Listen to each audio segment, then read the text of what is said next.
Ramesh Jain ji Canada से। राधा वल्लभ श्री रमेश महाराज। महाराज जी आपके चरणों में कोटि कोटि प्रणाम। महाराज जी, गुरु और इष्ट में दृढ़ आश्रय को पकड़ने के विषय में जो हृदय की बात कही वो अनिर्वचनीय है। एक सत्संग में आपने गुरुदेव आपने परम पूज्य श्री भाई जी महाराज जी की वाणी का संदर्भ दिखाया। कोई समझे ना समझे सबसे हमरी समझ भली, ठाकुर नंद किशोर हमारे ठकुराइन वृषभानु लली। ये वाक्य हृदय में स्थापित हो जाए। हमारी प्रिया जी हमारी लाल जी आपने कहा कि लालजी जी पर दृढ़ भरोसा कर लो और इससे पकड़ लो। गुरुदेव श्री जी की कृपा और आपकी आज्ञा को गुरु आज्ञा मानते हुए मैंने आपकी इस बात को पकड़ लिया। आपने सत्संग में यह भी कहा कि भरोसा तो अपना होता है लेकिन संबंध गुरुदेव से मिलता है। इसी संदर्भ में आपने अपने जीवन की उस घटना का उल्लेख किया जब आपको श्री जी का वो आश्रय प्राप्त हुआ जो हृदय को पूर्ण विश्राम दे देता है। गुरुदेव कृपया बताने की कृपा करें कि क्या मुझे भी वो संबंध प्राप्त हो सकता है जिससे पूर्ण विश्राम का अनुभव। इसमें तुम्हें खास बात बताते हैं, जब कहीं का नहीं रह जाता है तब एक रास्ता दिखाई देता है, हरिशरणम। जब तक कहीं का है तब तक वो रास्ता दिखाई नहीं देता। ध्यान रखना, वो बुद्धि से नहीं है, वो पढ़ने लिखने से नहीं है। जब हर तरह देखता है अंधेरा ही अंधेरा है, कोई मेरा नहीं, मेरे जीवन में कोई नहीं है। जो इस शरीर को साधना कहे तुम्हारा वो भी गया। जब हर रास्ते बंद हो गए तब एक रास्ता खुला दिखाई दिया, हरिशरणम। दौड़ लगा दी। वो रास्ता तब तक नहीं खुला था जब तक साधना कर रहे थे, सब वो दरवाजा बंद था। जब हार गया कि अब कहीं का नहीं रह गया तो दरवाजा खुला दिखाई दिया, ये रास्ता है हरिशरणम। कभी कभी जब भाव आता है तो वही बोलते हैं तुम विश्वास कर लो, केवल प्रभु के आश्रित हो जाओ। आश्रय वाले को निश्चित भगवत प्राप्ति होती है, पर वो आश्रित हो तो कहां से हो? वो तो आश्रय देह का लिए हुए, इंद्रियों का लिए हुए, मन का लिए, धन का लिए, विद्या का लिए हुए, जन का लिए हुए। साधना तपस्या का आश्रय भी भगवत आश्रय में बाधा पहुंचा देता है। जब द्रौपदी जी को लगा कि अब कोई नहीं तब पुकारा। जब गजेंद्र जी को लगा अब कोई नहीं तब पुकारा। ऐसे जब प्रेमानंद को लगा अब कुछ नहीं, तुमसे भी साधना नहीं बन सकती, तो एक रास्ता मिला कि लाडली बस वो आश्रय। जैसे आपने पूछा कि आपको कष्ट नहीं होता, आपको शिकायत नहीं होती, उसी आश्रय में हम रहते हैं। हर समय आनंदित रहते हैं, हर समय अपार आनंद रहता है। अब बोल रहे हैं तो आपको दिखाई दे रहा, नहीं बोल रहे हैं एक अपार आनंद। ये इतनी कितनी इनका कोई ध्यान नहीं रहता बच्चा।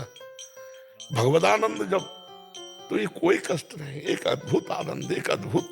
वो खुद आप देख लो, बैठे हो प्रश्न उत्तर, क्या कोई दुखी पुरुष दे सकता है क्या? वो तो डिप्रेशन में जाएगा, वो प्रश्न उत्तर करेगा। और यहाँ एक थोड़ी प्रश्न उत्तर, यहाँ तो सुबह से चल रहा है 2 बजे से। सबको देखना, सबको प्रणाम, सबको नमस्कार, सबको प्रसन्नता देते हुए आके फिर सत्संग करना, फिर एकांति करना, सब भगवदानंद ये आश्रय से मिला। अगर साधना के लिए होते तो रोते होते। अब भगवदानंद से जो साधना बन रही, यंत्रवत, जैसे रिमोट से यंत्र चलाया जाता है, ऐसे श्री जी से चल रहा है। जैसे श्री जी चाह रहे हैं वैसा बोल रहा है, जैसे श्री जी चाह रहे वैसे तो हम देख रहे हैं ना। और उन्हीं की प्राप्ति होनी थी, और उन्होंने जब अपने हाथ में भार ले लिया तो हम निश्चिंत हो गए।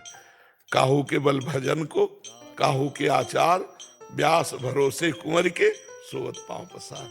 अब निश्चिंत हो गया, अब भरोसा पक्का हो गया। समझ रहे? वो कब हुआ? जब किसी काम के नहीं रह गए। हरि को कब द्रौपदी ने पुकारा? अब आखिरी था वस्त्र का झटका। गजेंद्र ने कब पुकारा? अब आखिरी था एक ही झटका और डूब के मर जाना। अब आखिरी था। विचार किया कि ब्राह्मण के घर में जन्म हुआ, ब्रह्म ऋषि के कुल में, बड़ा पवित्र व्यवहार, जहां बचपन से गायत्री अनुष्ठान और फिर सन्यास, वो काम तो उधर पूरा हुआ। लेकिन लाडली जी का जो मार्ग है, ये 18-20 वर्ष पहले की बात, वो ऊंचाई जो वो तो नहीं हुई ना। जो वो दशा में जरा चित्त जोड़ के देखो कि भीषण कष्ट है और कोई रखने के लिए तैयार नहीं है, भोजन नहीं है, कोई पानी देने वाला नहीं। तब एक रास्ता मिला लाडली जी का, और वो रास्ता मिला तो निहाल कर दिया। अब आप देखो, तो भगवान का आश्रय हमको जिलाए है, भगवान के आश्रय से सब कुछ हो रहा है। बस वो आश्रय तब होता है, सुनेरी मैंने निर्बल के ये आना चाहिए, ये स्थिति आनी चाहिए। सुनेरी मैंने निर्बल के बलराम, अपबल तप बल और बाहुबल, चौथो बल है दाम, सूर्य किशोर कृपा ते सब बल, हारे को हरिनाम। सुनेरी मैंने निर्बल के बल, वो निर्बल स्थिति आ जाती है। चिल्ला चिल्ला के रोए थे, अब जीवन का क्या, और लाडली जो आप मिली नहीं तो जीवन का क्या।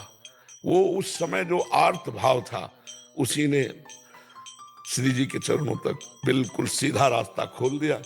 और वो खुलता ही तभी है जब कोई अन्य आश्रय न हो। अब वो कैसे, वो भगवान विधान बनाते हैं, वो भगवान बनाते हैं। गुरु जी जैसा हूँ आपकी शरण में प्रभु। हम सब बता रहे, डिब्बे में कोई ताकत नहीं होती, ताकत तो इंजन में होती, लेकिन इंजन से ज्यादा डिब्बा ढो के ले जाता है, नहीं ले जाता है।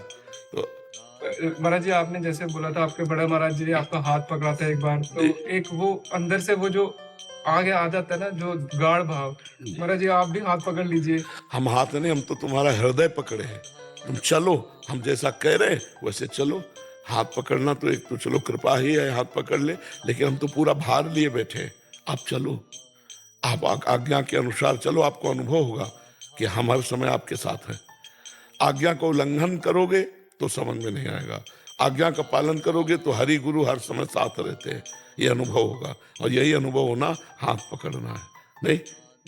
महाराज जी जब आज्ञा का उल्लंघन होता है तो बड़ा दर्द होता है कि अपन ने गलत। हाँ बिल्कुल, तो यही सुधार कर देगा। वो जब इतना गलत हमें बुरा लगने लगेगा कि ऐसा लगेगा क्या करूं। जी महाराज जी।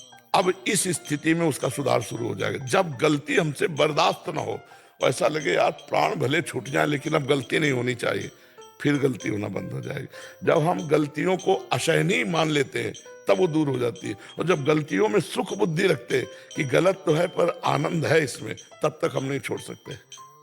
जब असहनीय हो जाएगा कि अब नहीं, उसी समय छूट जाएगा। ये पक्की बात समझ लो।